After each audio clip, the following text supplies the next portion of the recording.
आज इस एयरपोर्ट के साथ ही 600 मेगावाट के कामेंग हाइड्रो प्रोजेक्ट का भी लोकार्पण हुआ है। ये भी अपने आप में एक बहुत बड़ी उपलब्धि है।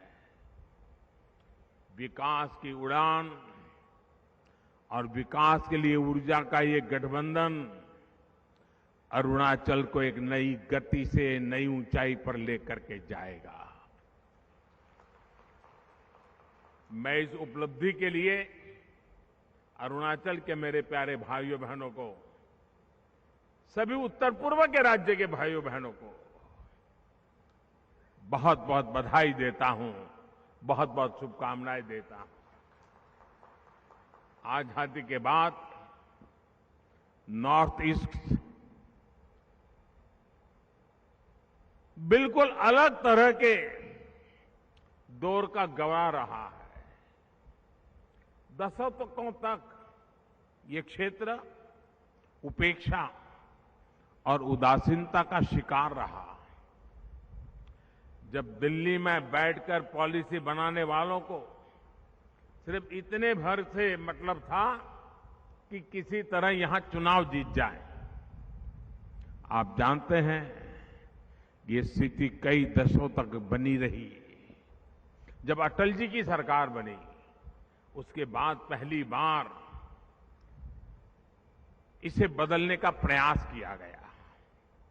वो पहली सरकार थी जिसने नॉर्थ ईस्ट के विकास के लिए अलग मंत्रालय बनाया, लेकिन उनके बाद आई सरकार ने उस मोमेंटम को आगे नहीं बढ़ाया।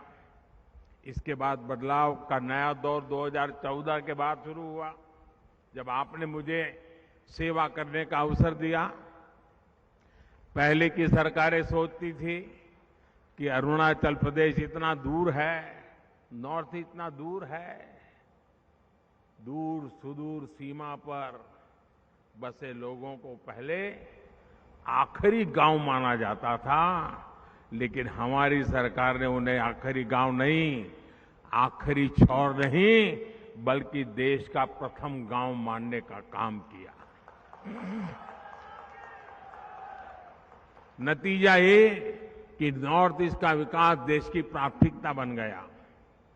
अब कल्चर हो या एग्रीकल्चर, कॉमर्स हो या कनेक्टिविटी, पूर्वोत्तर की आखिरी नहीं बल्कि सर्वोच्च प्राथमिकता मिलती है।